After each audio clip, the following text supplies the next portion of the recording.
We're going to start talking about 21st century companies. Why are we even here talking about corporate social impact? Secondly, we're going to dive into how does product development and product management differ for social impact than it would if you were just running a normal tech product. Then we'll talk specifically, Eric is going to talk about the commitment curve and how you can build different solutions along the commitment curve to try to engage a larger audience. And lastly, the importance of storytelling. So many of the ways that we reach out to people is through storytelling, and we're going to talk a little bit about that. So before we dive into actually managing product for social impact, we wanted to talk about being a 21st century company. What does that mean, and why are we here talking about corporate social impact? It's not always been the case that companies cared about social impact. It used to be, like 1919, right? Henry Ford got turned over by the Supreme Court of Michigan, saying that you could not divert company resources to help your employees or to help the community. So it's the idea of shareholder primacy. And we've evolved since then, right? Like the second half of the 20th century, directors of companies were able to direct their resources more as they saw fit. They didn't have to solely stick to shareholder primacy. They would stand up philanthropies, donate money, and this is good. But we have a belief that 21st century companies have to go further. It's not just donating money. Companies aren't separate from society as they're so often portrayed. You have a responsibility to make the world a better place, and do that by leveraging your core competencies. So that's why we're so excited to see so many people here today talking about social impact, because more and more companies are looking at it this way. Customers are demanding it, employees are demanding it, and a testament to everybody that you're here. So this quote from Brian Chesky, our CEO, captures it. He says, "Our responsibility isn't just to our employees, our shareholders, or even to our community. It's also to the next generation. Companies have a responsibility to improve society." It's a long way from that Henry Ford decision, right? This is a CEO of a major company talking not about quarter to quarter management, but generation to generation management. And that's a big deal. But how do you get there, right? Each company has so many things to bring to the table. SpaceX can land a Falcon, rocket ship on a floating barge. Boston Dynamics can have a robot open a door. But how do you leverage these things to make the world a better place? We see more and more companies doing it. Lyft has a program called Relief Rides that's awesome. It's free rides for people who've been impacted by a crisis. So when the polar vortex hits the Midwest, homeless people can get a free ride to a homeless shelter. The question is, what do you have that you can bring to bear on some of the world's greatest challenges? So to find your superpower, you think about, what do you sell today, right? Why do customers come to you and choose your organization over someone else? What are the customer relationships, everything on your business model canvas that you were able to make money on that you could leverage to help people? It's not always easy to do. And for Airbnb, our hosts actually had to show us what our superpower was, because sometimes from the inside it's hard to tell. In 2010, a blizzard hit New York City, and Joe Gebbia was actually running customer support. This means he was answering phone calls on his cell phone, because at the time Airbnb was very small. But one of our hosts was named Stephanie. She was from Harlem, and she was going to and from the airport, picking up people who'd been stranded and were sleeping on the ground, and bringing them to Airbnbs.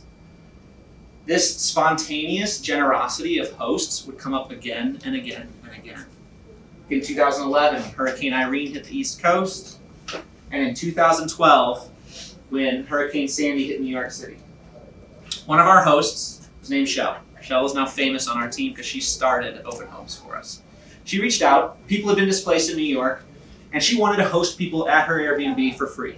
And Airbnb would not allow it. You had to charge at least $10 a night. It's like a fraud prevention tool. But she said, I want to be generous. I want to welcome people into my home, and you're stopping me from doing this. And so everyone was like, you're right, this is crazy. And they flew engineers to the East Coast, and they built Open Homes overnight, the ability to host for free. And it looked like this. Now, the pinkish, purplish tags are kind of silly, but this is a super powerful idea. Airbnb's superpower was the technology that could build trust between generous hosts and people in need of temporary housing. So our superpower wasn't just the technology platform. It was really the generous hosts. It's a network of people all around the world who are willing to take a risk and help a stranger. And it's the proof that communities become stronger in times of need when they come together. We never saw this more than when the campfire hit Paradise on November 8th of 2018. It became the deadliest fire in California history. 86 people died, and 50,000 people were displaced. One of those people who was displaced was Melissa. Melissa lived in Paradise. She was pregnant on that morning, and she was taking care of her elderly and disabled father. When she was displaced, she had no home to go back to, and she didn't know what she was going to do next. But she met Cindy.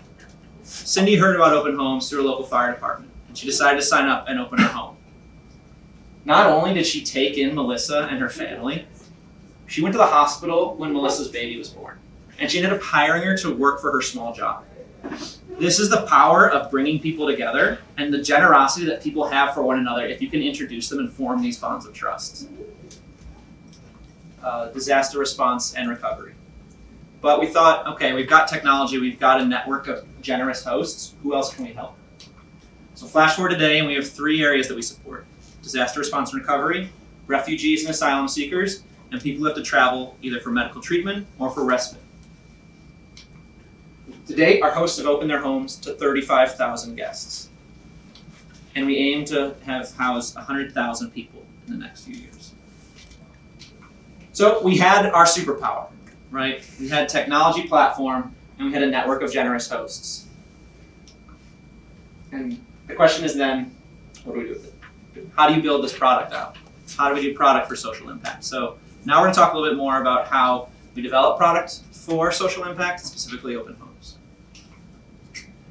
This pyramid shows the social impact PM pyramid. Everything you need. Trademark.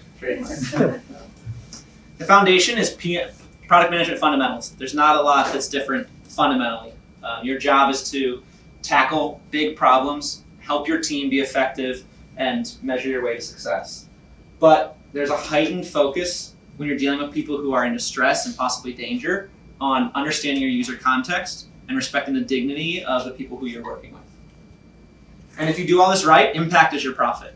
Normally you're optimizing for profit. In our world, you're optimizing for impact, and that can be a tricky thing to do. So first, product management fundamentals. We're not actually going to go into this very much. There's lots of resources you can find online. We're specifically going to focus on how is product management to social impact specific. But I think our guidance here would be set a bold vision, be willing to take risks. You really are there to serve your team and ensure that your team can be as effective as possible in pursuit of that vision. Identify manageable steps on the way there and iterate. And don't be afraid to change paths if you get data back that you're going the wrong way. But we do want to spend some time focusing on users, because although product managers should always put the user first, it's especially important when working with vulnerable or at-risk populations. It's very easy for a product manager or a team to think that you know what's going on, but unless you're in this situation, it can be very, very difficult. So there's a couple things you can do to make sure that you always have the user's needs in mind. First is rigorous on-the-ground research. Going out, talking to people, watching them use your product, and trying to understand their context. Second, work with experts in the field, right? We're relatively new to this space, but lots of people aren't. There's great organizations out there, some of whom may be in the audience today, who have dedicated their lives to this and have this wealth of resource, the wealth of knowledge that you should use. And lastly, representation. It's really important that you build diverse teams that have people who have this lived experience. So for an example of this, I'm going to talk a little bit about some work we did with our partner Cancer Support Community. We wanted to build a booking flow so that Cancer Support Community and the people they were working with could book and charge it back to Cancer Support Community. We built a wonderful flow. You get a beautiful illustrated email in your inbox, click on this link, and accept free housing facilitated by Cancer Support Community on our platform. We launched it, we were really excited, and it turned out that 60% of the people who started this flow had to reach out to our customer support team to be able to complete it. It's not scalable, and that's not a good sign that we're helping people. So we dug in, and it turned out that 75% of the people who would start this flow were first-time users to Airbnb. That's a sign that this is different. This is different than who we're used to working with. But it wasn't enough to really understand what was going on. So we went out in the field, and we actually went to where people were making these bookings, and we watched them book. And we found out that our beautiful flow was made in a vacuum, and that never exists in a vacuum. These people were booking sometimes in a hospital room. They're booking at a cafe. They're trying to figure out billing. They're trying to figure out how, if they've got all these new terms coming to them from doctors, and booking travel is one tiny, tiny piece of what's going on in these people's lives. And we needed to recognize that. So when they started to book a flow and they end up on an Airbnb homepage, this is not what you want to be dealing with. This is if you're traveling, you can see Lux listings, you can see experiences. Do you want to go fishing today? And these people don't want to go fishing. So we had to rethink, what is this person trying to do? What's the environment they're in, and how can we make it easier? So the first step was we built a custom resource, because we also found that many of the people who were taking advantage of this program were not familiar with they're not the target audience that tech typically builds for, right? They're not familiar with some core tech items such as filtering, searching, how to interact with the UI like that. So we built a custom offline resource that people could use to help guide them through it. This is at a 5th grade reading level. But explaining your complicated process in a simpler way is not really the best solution. So we're also launching a simplified flow where bookers can enter information and we drop someone right where they need to be. Are you going to get treatment at a hospital in New York? We will center it on that hospital and show you listings nearby that fit exactly what we know you need. So you don't have to do the searching, you just still are empowered to search through listings. Because we looked at actually just showing them a listing, but people actually did like having the choice and that feeling of empowerment in the moment of being able to control where they're going to go stay. So by doing this, we were able to have a 50% reduction in customer support. And this is a pretty rough estimate of customer success, right? Measuring it in your own cost, but it's the first step.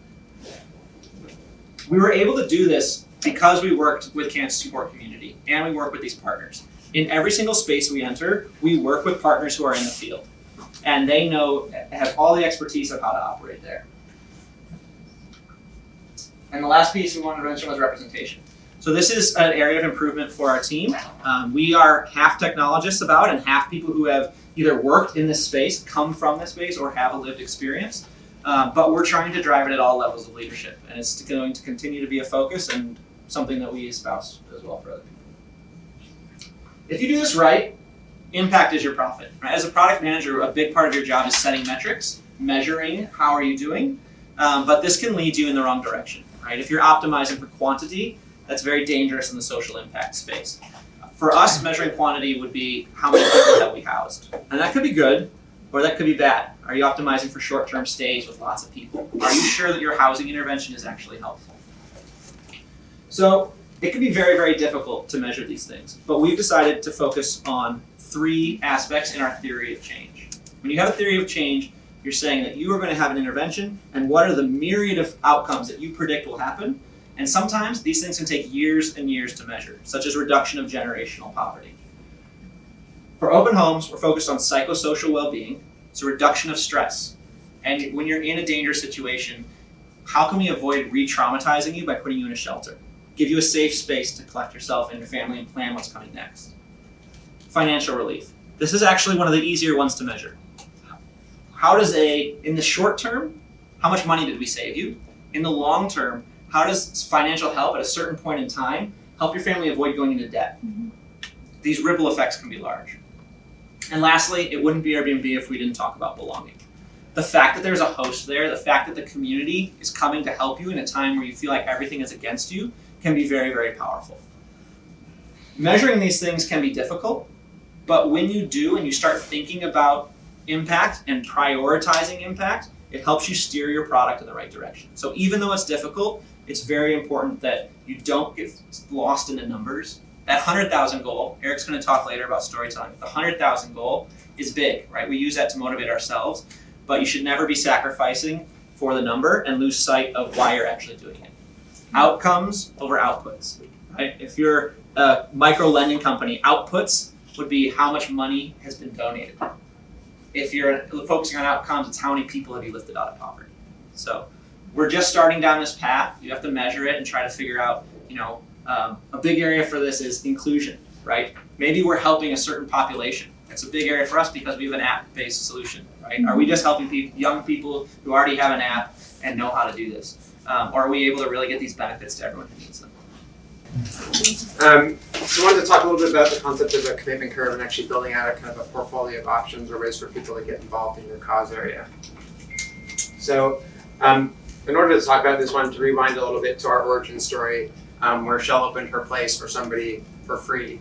And if you think about the open homes context, this is really kind of the most extreme use case for us, right? This is somebody who's willingly of her own volition offering a free stay to a stranger in a difficult time, right? And that was awesome for us. That showed us the power, the potential power of the platform. It showed us the generosity of the community that we had.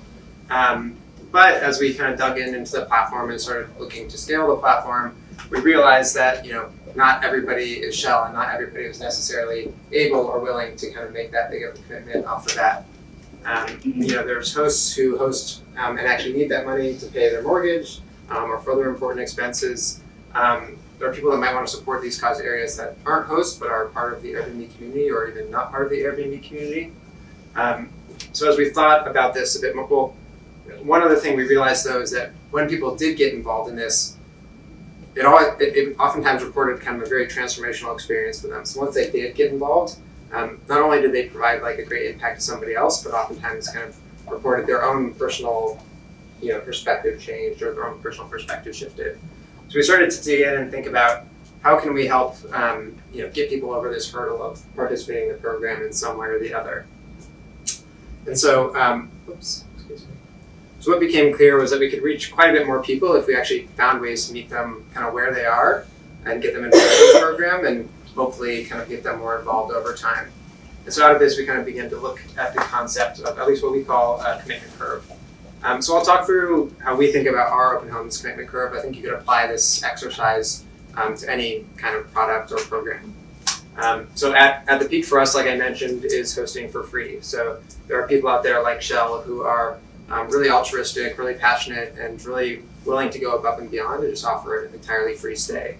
And we don't even structure it in our platform yet, but a lot of these hosts don't just provide that stay, but provide a lot of kind of supplementary support in a difficult time for their guests. But for people who might not be able to host for free, we've also started exploring other options like hosting at a discount, which is obviously a little bit of a lower hurdle. Interesting note about this as well, just like the hosting for free example, we actually saw this happening organically on the program before we ever built something intentionally ourselves. So when we looked during disaster events, looked at nonprofits booking on our platform, oftentimes hosts would kind of organically offer a discount on a paid stay. So there's kind of a natural fit here, and we kind of took that idea and started building it into the Open Homes program in a bit more of a structured way. But what about people who aren't hosts or who don't have extra space to host? So we started thinking about them as well, and over time looked at other actions like possibly donating to fund a stay, or even something as simple as just like sharing a story on social media, just spreading the word, right? So if you're a donor, you might be able to donate. You might not be able to host yourself, but you might be able to donate and actually fund a discounted stay, right?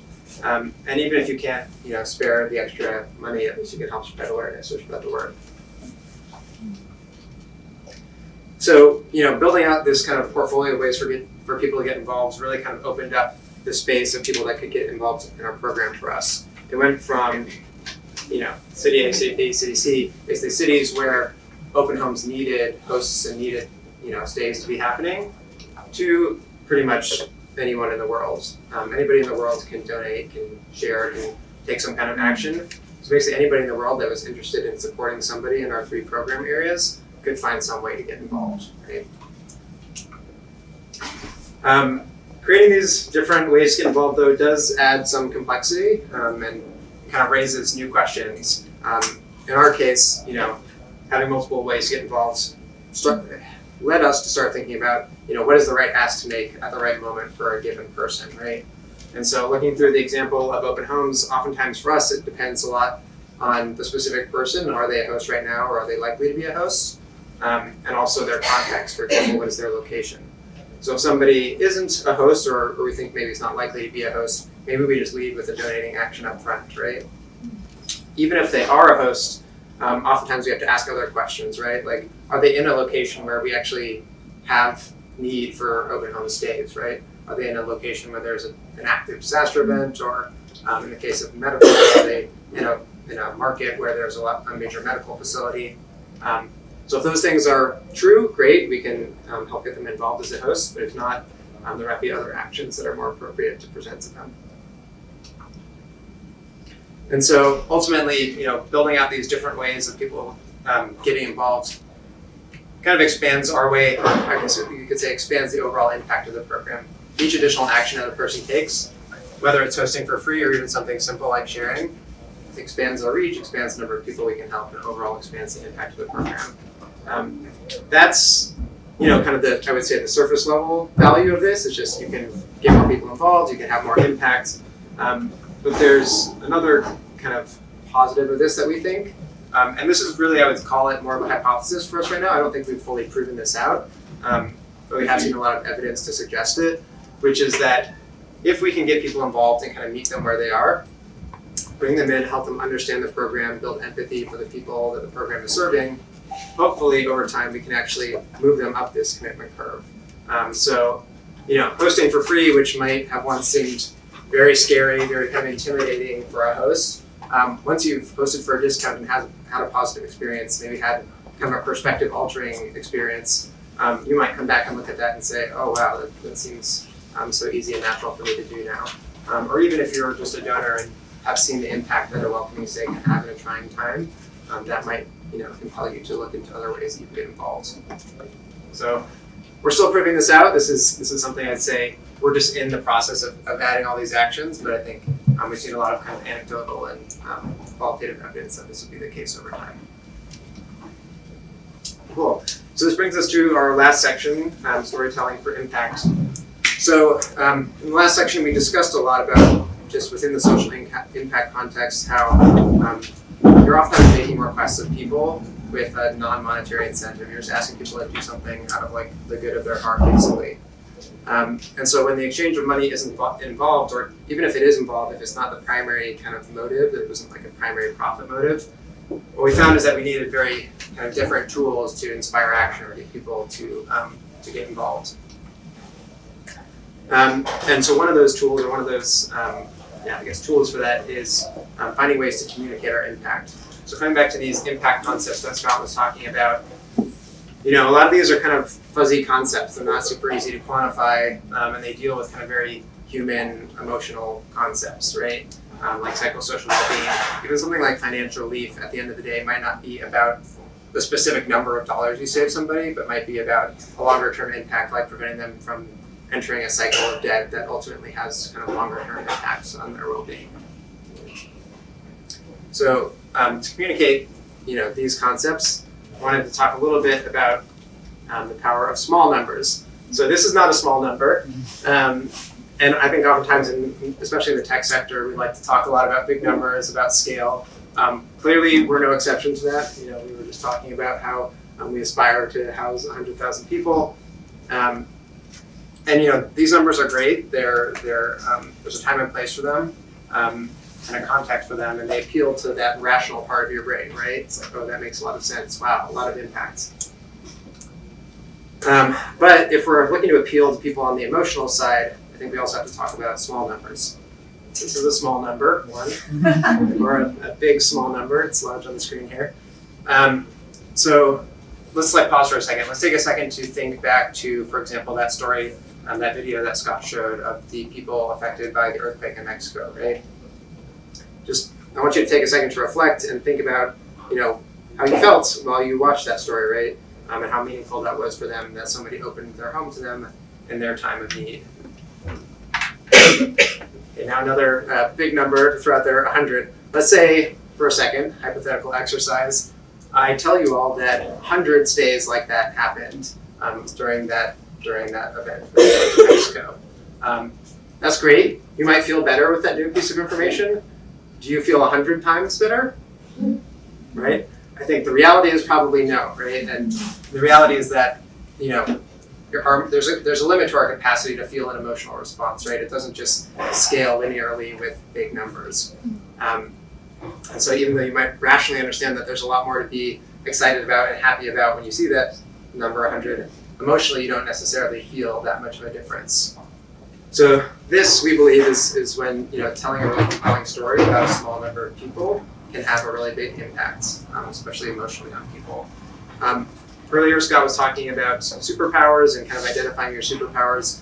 Kind of luckily for us, storytelling also happens to be a superpower of Airbnb that we've kind of built up over the years. Airbnb as a platform has always led to some pretty amazing real-world stories, and so it was a superpower that we kind of built over the years from a pretty early age.